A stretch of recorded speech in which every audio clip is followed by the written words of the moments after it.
If I had if it made sense, yeah, I really wish the draft was right now. All we did was study the draft, and that happened in a few weeks, and we just drafted the best players possible, looked at our team, and like, oh my gosh, we are in trouble here, here, and here.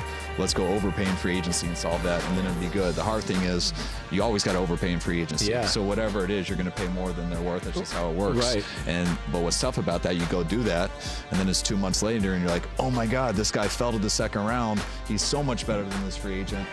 But damn, we went that direction 2 months ago. That doesn't make sense. We got to go this direction now, and that's kind of the anxiety a little bit about it, because it makes a lot more sense otherwise. 49ers coach Kyle Shanahan with Chris Sims. That was from the very first episode of Chris Sims Unbuttoned, that question of doing the draft before free agency, because the NBA does its draft before free agency, and others like Sean Payton, the Saints coach, I think John Harbaugh, the Ravens coach, has mentioned from time to time what it would be like in the NFL, and maybe it would be better to have the draft before free agency. And Charean, just based upon the way Kyle Shanahan answered the question, I don't know that the players are going to want it that way, because the players want teams to have to overspend vaguely because they don't know what needs they're going to address in the draft. So they have that greater urgency in March to spend. If you get to do the draft first, you've identified and you've addressed a lot of your needs. You're less inclined to go out and make a big splash financially when the time comes to sign your free agents.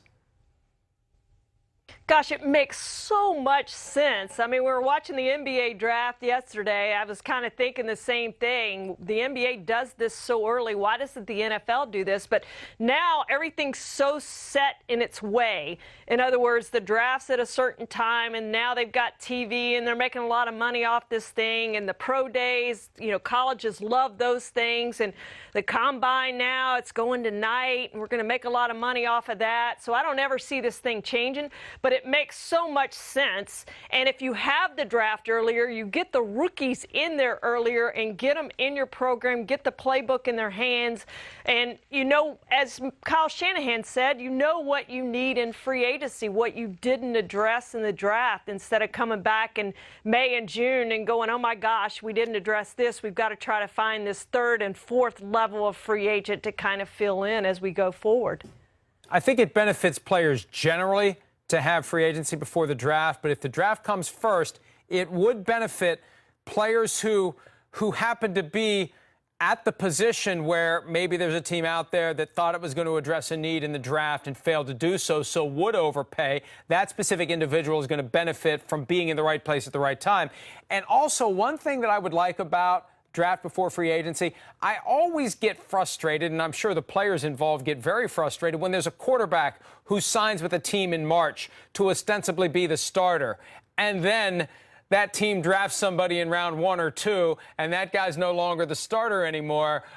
I wouldn't have signed here if I had known you were going to draft a quarterback in round 1. You flip it around, those veteran quarterbacks know where the empty seats are. They know what they're getting themselves into when they accept that contract. That's a great point, Mike, and we've seen that a lot over the last couple of years, that veterans sign with those teams thinking they're going to be there long term, and it turns out that they're a bridge quarterback in their 1 year. And I also think that we overthink, not we, but the NFL overthinks the draft. They spend all this time scouting these players over 2 years, 3 years, 4 years, however long they're there. They've scouted these players. They know what these players can do. Then we go to the combine. Then we have pro days. Then we get into all the red flags and the concerns and the Wonderlic test and everything else. I think it takes some of that junk away and just has you evaluate on what they did in college, what they did in the combine. Make them go work out at the combine. Let's don't have pro days. Here's the combine. This is your one opportunity to work out. Unless you have a doctor's note that you're injured, let's work out here, and then let's have the draft and let's go. And I think it would make it much easier on teams than to have to go through all this garbage time that they go through in evaluating players. To me, it's just too much evaluation on players. Judge what they did on the field.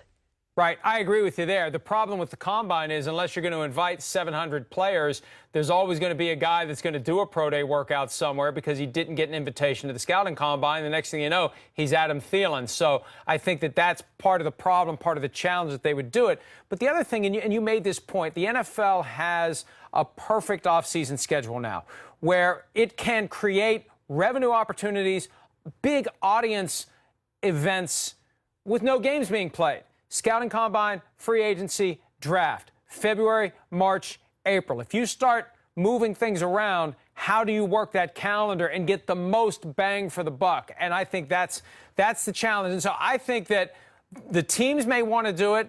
The media may like it that way, but the league is going to prefer to keep it the way it is. And I think the players, from the standpoint of the Players Association, would say, we're not changing this. We like having that shotgun approach to free agency where teams are going to spend because they don't know what needs they ultimately are going to be able to address in the draft. So make them spend their money before they know what's behind door number 2. Yeah, I don't ever see this changing, even though a lot of people would like to see it change just for all those reasons. I think it stays the same, and this is the calendar we have moving forward probably for eternity in the NFL.